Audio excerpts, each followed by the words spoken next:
Try করছি এবং আমি অলওয়েজ একটা জিনিস বিলিভ করি আমরা কেউ এখানে পলিটিক্যাল না এবং স্টুডেন্টস ফর সভরেনিটি একটু আগে ভাইয়া বলেছে যে এটা পলিটিক্যাল না। তারপরে হচ্ছে অবৈধভাবে যে ওই যে কি বলা হয় এটাকে বিল্ডিংস দোকানপাট যা খাল দখল করে করা হচ্ছে এগুলোতে ফোকাস করতে পারে তো, রাইট? পলিউটেড সিটি যেটাকে বলি আমরা। দ্বিতীয়তম হচ্ছে ঢাকা, প্রথম হচ্ছে পাকিস্তানের করাচি। সরকারি সব অফিসগুলোকে এসি মুক্ত করা হোক। পরিবেশ নিয়ে যদি আমি কনসার্ন হই তাহলে তো শুরুটা আমাকে করতে হবে, রাইট? উনি এসি গাড়িতে উঠে না, উঠে তো, রাইট? ওনার যে উপদেষ্টা অফিস ওটা কি নন এসি? উনি যে বাসায় থাকে সেটাকে আমরা কেউ যাই নেই, তবে অবশ্যই এটা ধরে নেওয়াই যায় যে ওনার বাসাতেও এসি আছে, রাইট? সো সে যেখানে এসি যে দূষণ করে পরিবেশকে কোন পর্যায়ে, ওটার যে সিএফসি গ্যাস আমাদের কি বলে এটাকে ট্রোপোস্ফিয়ার যেটাকে বলি, হ্যাঁ ওজোন স্তর, হ্যাঁ রাইট। সো ওই লেয়ারটাকে যে নষ্ট করে ফেলে এটা তো আমরা সবাই মোটামুটি কম বেশি জানি। তাহলে পরিবেশ দূষণ নিয়ে যদি উনি কনসার্ন হয় তাহলে ওইখান থেকে কেন শুরু হয় না? সরকারি সব অফিসগুলোকে এসি মুক্ত করা হোক, রাইট? ঢাকাকে উনি তো উপদেষ্টা হিসাবে ইন্টারিম গভর্নমেন্ট হিসাবে ওনারা জয়েন করেছে। সো আমার কথা হচ্ছে ওনারা তো পার্মানেন্ট গভর্নমেন্ট না আমাদের দেশের, ওনারা হচ্ছে ফর সাম রিজন দেশের এই ক্রান্তিকালে তাদেরকে একটা অ্যাপয়েন্টমেন্ট দেওয়া হয়েছে to have a control over the situation at the moment. তো এখানে এসে আমার সর্বপ্রথম কথা হচ্ছে যদি আমি শুরু করতে যাই পরিবেশ দিয়ে, আমি ঢাকাকে যদি ফার্স্ট টার্গেট করি, বিশ্বের কিছুদিন আগে একটা প্রতিবেদন আমি পড়েছি, দ্বিতীয়তম দূষণ সিটি, পলিউটেড সিটি যেটাকে বলি আমরা, দ্বিতীয়তম হচ্ছে ঢাকা, প্রথম হচ্ছে পাকিস্তানের করাচি, দ্বিতীয় ঢাকা। তো আপনারা বুঝতে পারছেন যে যদি আমার দূষণ মুক্ত এবং পরিবেশ নিয়ে আমি চিন্তাই করি তাহলে তো আমাকে ঢাকাকে আগে ফোকাস করতে হবে, রাইট? ঢাকাটা হচ্ছে আমাদের কেন্দ্রস্থল, মানে একটা আমরা মানুষের বডিতে মানব দেহের মধ্যে যেরকম হার্ট হচ্ছে আমাদের অনেক ইম্পর্ট্যান্ট একটা পার্ট, ঠিক একইভাবে কিন্তু প্রত্যেকটা দেশের একটা কেন্দ্র বা এটাকে কি বলা হয় হার্ট থাকে হচ্ছে সিটি। তো এইখান থেকে এত মানুষের জীবনযাত্রা চলমান, এই জায়গাটাকে তো আগে সুস্থ করতে হবে। আপনি ঢাকার চারপাশে যে নদীগুলো আছে সেগুলোর কি অবস্থা আপনারা তো নিশ্চয়ই এটুকু অবগত, রাইট?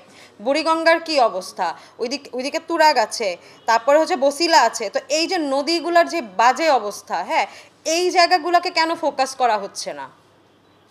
তারপরে হচ্ছে অবৈধভাবে যে ওই যে কি বলা হয় এটাকে বিল্ডিংস দোকানপাট যা খাল দখল করে করা হচ্ছে এগুলোতে ফোকাস করতে পারে তো, রাইট?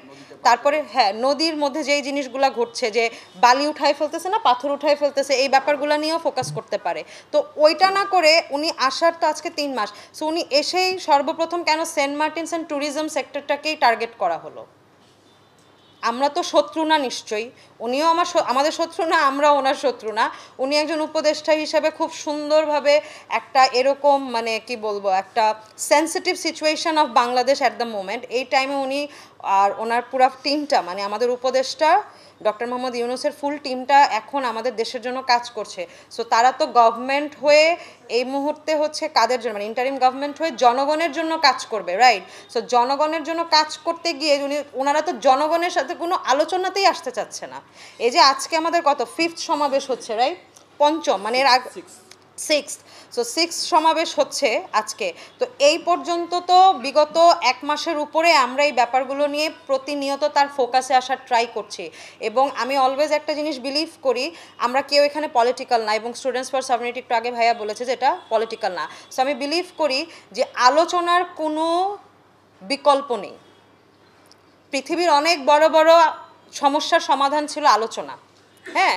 তো আমরা তো চাচ্ছি তার সাথে আলোচনায় বসতে, কিন্তু উনি তো এতটাই মানে কি বলবো রিজিড হয়ে আছে ওনার জায়গাতে যে উনি কারোর সাথে কথা বলতে ইন্টারেস্টেড না, উনি লোকালদের সাথে কথা বলবে। তো লোকালদের সাথে কথা বললে আমরা যারা আছি স্টেক হোল্ডার্স বা আরও যারা স্টুডেন্টরা আছে বা 18 কোটি জনগণের মধ্যে অনেকেই তো আছে যারা হচ্ছে ট্রাভেলার্স, মানে যারা হচ্ছে ভ্রমণ প্রেমী, হ্যাঁ, তো তারাও তো এখানে জড়িত আছে। যেমন আমি বিলিভ করি ভাইয়া একজন ভ্রমণ প্রেমী, সে কিন্তু বেশ কয়েকবার সেন্ট মার্টিনস গিয়েছে, রাইট? তো এই জায়গা থেকে তো এটাও আমাদের একটা অধিকার। তো উনি কারোর সাথে কেন বসতে চাচ্ছে না? আমি আবারও আবেদন করতে চাই আমরা তার সাথে বসতে চাই। আমরা পরিবেশের শত্রু না, এটা খুবই ক্লিয়ার কনসেপ্ট, আগেও বলেছি। আমরা নীতিমালা চাই, পরিবেশকে আমরাও রক্ষা করতে চাই এবং আমাদেরকে নীতিমালা দেয়া হোক যে প্লাস্টিক সেন্ট মার্টিনসে বর্জন করতে হবে, অথবা এত মানুষ আসবে না, মানে যাই বলছে, বাট 2000 খুবই কম হয়ে যায় যেহেতু সিজনটা মাত্র 4 মাসের। আমরা পরিবেশের এগেনস্টে না, বা উনি যেটা চাচ্ছে সেটার বিপক্ষে আমরা না। আমরা চাচ্ছি যে মাথা ব্যথা হলে যেরকম আমরা মাথা কেটে ফেলে দেই না, আমরা মেডিসিনস নেই, প্রিকশনস নেই, বা আমরা এটার পিছনে হয়তো থেরাপি ইউজ করি যাতে ব্যথাটা কমে আসে, রাইট, মানে আমরা যাতে একটু সুস্থ ফিল করি। তো সেন্ট মার্টিনসের যে ব্যাপারটা, এটা কিন্তু অনেকটা ওই রকমই। এখন ওনার ব্যাপার হচ্ছে পরিবেশ নষ্ট হচ্ছে তো বাস বন্ধ করে দাও সব কিছু, মানে মাথা ব্যথা মাথা কেটে ফেলে দাও, ব্যাপারটা এরকম হয়ে গেছে। আসলে এভাবে কিন্তু চলে না। উনি একটা দেশের উপদেষ্টার দায়িত্ব নিয়েছে, তো পরিবেশের যেহেতু উনি দায়িত্বটা নিয়েছে, ওনাকে ভাবতে হবে যে এই পরিবেশের সাথে কয় লাখ মানুষ জড়িত, এই মানুষগুলোর রিজিকের কি হবে, এই মানুষগুলার প্রতিদিনের যে জীবিকা নির্বাহ হয় তার কি হবে। আর স্টেক হোল্ডার্স যারা, তারাও তো আসলে ভেসে আসে নাই, তারাও এই দেশেরই নাগরিক, বা এরা এই দেশের, মানে এই দেশের শত্রু বা ওনার শত্রু, ব্যাপারটা কিন্তু এরকম কিছু না। অতএব ওনার উচিত সবার সাথে বসা, স্টেক হোল্ডার্স হোক, লোকালস হোক, বা আমাদের মতো স্টুডেন্টস হোক, সবার সাথে আমি মনে করি ওনার